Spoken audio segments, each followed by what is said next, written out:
You ready for all this jelly? So yesterday I put out a sushi video, or my version of sushi. I wanted to talk a little bit more about it because I thought that the little short that I put out wasn't too clear. There's a reason why I incorporated that into my diet a long time ago, and I make it quite often as a snack. So it has to do with the seaweed wraps. So a while ago, I saw a video and it said you should add seaweed into your diet, and that seemed weird to me. I looked at some recipes. You can roast it and be like chips, or just add it to some ramen type stuff, but also you can just make sushi with it, right? That's the regular wrap. Already on keto, I knew that salmon was good with the omega-3 as long as it's wild caught. Combining those two things and then adding mayo, adding olive oil, as long as you're using mayo with avocado oil, all that together, I was like, this should be a pretty good quality snack. So over time, as I've gone through this health and diet for the past 10 years, up and down, not being the greatest all the time, there are certain things that I've incorporated for the nutritional value. You saw I was talking about it a little bit before with my chia seed pudding. The chia seeds, the flax, almond butter, and when you add it all together,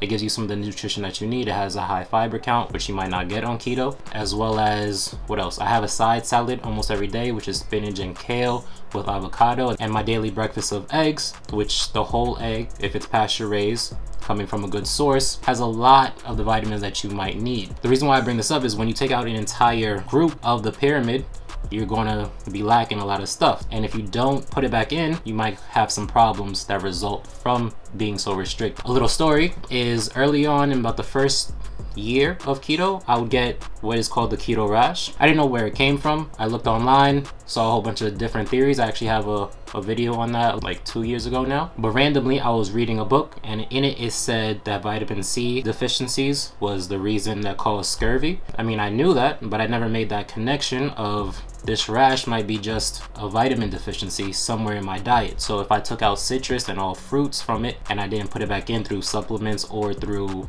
any kind of food, then over time I'm going to have deficiencies, and that's going to show up in one way or another. And if you look at WebMD, you'll see every vitamin, the deficiencies, they're going to have certain symptoms. So when I saw that, I got a vitamin C supplement. I supplement with vitamin D because that's also kind of hard to get from food naturally. All these things I started to look up, and I don't like mackerel, but I have cans of mackerel there because some of the nutrient that provides. Spinach and kale daily. If you take out potassium, which I cramp a lot, and if you don't have potassium and magnesium, you're gonna have to replace it. So I have canned clams and what else? Spinach, kale, broccoli. So these things that I add back into my diet are for a reason. So if you just want to do keto just for the sake of keto, it's not healthy. Or no diet by itself is healthy. Paleo, vegan, anabolic, intuitive, flexible, anything. You have to do it the right way for it to be healthy. That's the biggest point I want to make in this video, is that when you take something out, in this case it will be carbs and grains, there are things that go with it that you have to put back in on purpose. You can be vegan and only eat potato chips and beer.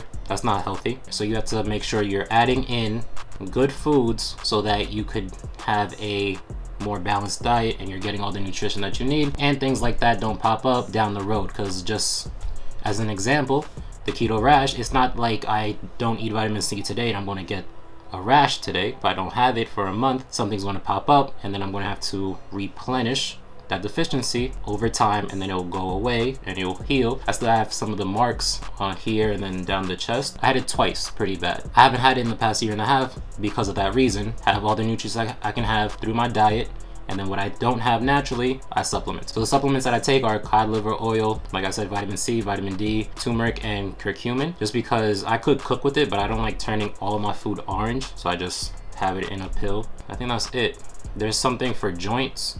I think it's glucosamine, if I'm not mistaken. Everything else I try to get from food in some type of way. So making full circle, the seaweed wraps are high in iodine. A lot of my meals that I have on a consistent basis have a reason, and then the recipes that you see me make on this channel are the things that I make for fun, that keep me on this diet long term, because I just like to play around in the kitchen, have different things. I like variety in my diet. I can't eat the same thing over and over. I do eat my egg every day. I eat the salad almost every day when I feel like it, and the chia seed pudding is something that I used to have all the time, but sometimes I get lazy meal prepping that. Those three I would say are for health reasons, and then everything else is just for fun, just to keep me motivated and keep me going through this diet, because if I already have everything that I need, it doesn't really matter the nutrient profile of the main meal that I have. All right, I think that's pretty much it for this one.